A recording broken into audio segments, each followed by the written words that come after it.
আজকের ভিডিওটা দেখতে তোমাদের কিন্তু একটুখানি প্রবলেম হতে পারে, তো পুরোটা একটু মানিয়ে নিও। গুড মর্নিং টু এভরিওয়ান, আমি পূজা। আমার একটা ছোট্ট ভিডিওতে তোমাদের ওয়েলকাম। আজকে কিন্তু বেশ সকাল থেকে বৃষ্টি হচ্ছিল, আর দিনটাও ছিল রবিবার, তো আজকে তো একটু স্পেশাল কিছু হবেই।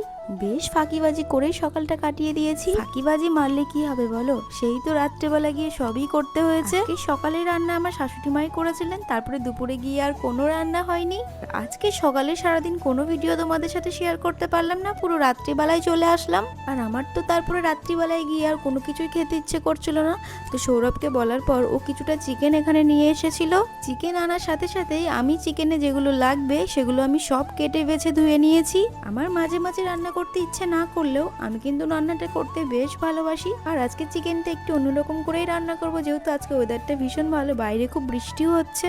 এখানে আগে কড়াইটা বসিয়ে দিলাম একটু গরম হওয়ার জন্য, কিছুটা তেল দিয়ে আগে আমি আলুটা ভেজে নিচ্ছি। আর আমি আগেই কিন্তু কিছুটা চাল ভিজিয়ে রেখেছিলাম, তারপরে যেহেতু কালকে আমাদের ভাত রান্না করতে নেই, তো সেই কারণে আরও কিছুটা চাল আমি এখানে ভিজিয়ে রাখলাম। আর এই চাল ভিজিয়ে রাখলে না তোমাদের ভাত রান্না করতে কিন্তু বেশ অল্প সময়ের মধ্যে হয়ে যাবে। আর এখন যেহেতু প্রায় 10টা বেজে গেছে, আমার রান্না করতে কিন্তু অনেকটা সময় চলে গেছে, এর মধ্যে কিন্তু কারেন্টটাও চলে যাবে। তো চিকেনে লেবুর রস তো আমি আগেই দিয়ে দিয়েছি, এখানে হলুদ লবণ সব কিছু দেওয়ার পরে কিছুটা মশলা আমি এখানে দিয়ে দিচ্ছি, আর কিছুটা মশলা কিন্তু আমি পরে ইউজ করব। আর পাতলা করে কেটে রাখা পেঁয়াজও আমি দিয়ে দিচ্ছিলাম, তারপরে দিয়ে দিলাম কিছুটা পরিমাণে সর্ষের তেল গরম করা। আমি যেই কড়াইয়ে আলু ভেজে রেখেছি, তো সেই কড়াইয়ে অনেকটা পরিমাণে গরম তেল ছিল, সেই গরম তেলটাই আমি কিন্তু চিকেনের মধ্যে দিয়েছি। তারপরে দিয়ে দিলাম কিছুটা গরম মশলা, আর এখানে দিয়েছি চিকেন কারি মশলা। আলু তো ভাজা হয়ে গেছে, এখানে তুলেও রাখলাম। তারপরে আমি একটু খুন্তি দিয়ে মাংসটা ম্যারিনেট করার চেষ্টা করছিলাম, কিন্তু তারপরে দেখলাম যে নিজের হাত না লাগালে একদম হবে না।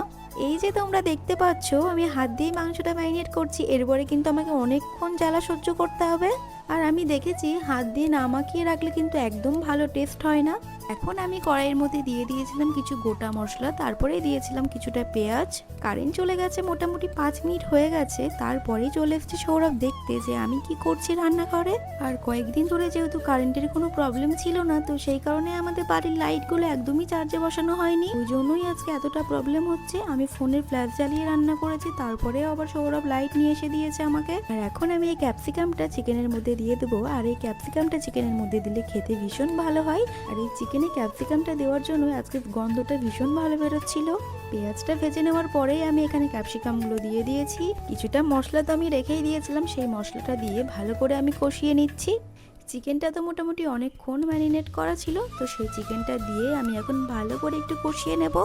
বাইরে বৃষ্টি হলেও ঘরে কিন্তু খুব গরম ছিল, তাই রান্না করতে একটু তো কষ্ট হচ্ছিলই। আর চিকেনের কালারটা দেখতে পাচ্ছ কতটা সুন্দর এসেছে। আমাদের বাড়িতে 3 জনই আমরা চিকেন খেতে বেশ ভালোবাসি। এই ভিডিওটা তোমরা যারা দেখবে তারা কিন্তু অবশ্যই একটা কমেন্ট করে জানিও যে কে কোথা থেকে আমার ভিডিওগুলো দেখছো। আর ভিডিওর মধ্যেও যদি আমার কোনো ভুল থাকে সেটাও কিন্তু আমাকে জানাতে পারো। চিকেনটা প্রায় আমার হয়ে গেছে, এর মধ্যেও আমি ভাতের জলটা বসিয়ে দিলাম। আর এই ভিডিওটা আমার বর এসে আমাকে করে দিয়েছে। আমার বৃষ্টি হলে কিন্তু বেশ ভালো লাগে, কিন্তু ঘরে কারেন্ট নেই, তো সেই কারণে একটু বেশি ভালো লাগছে।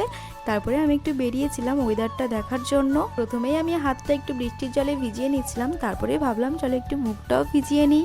আমাকে দেখেই বুঝতে পারছো আমি কতটা মজা পেয়েছি। এদিকে এসে দেখলাম জল তো গরম হয়ে গেছে, আর আমার এখানে চালটা ভালোভাবেই ভিজে গেছে।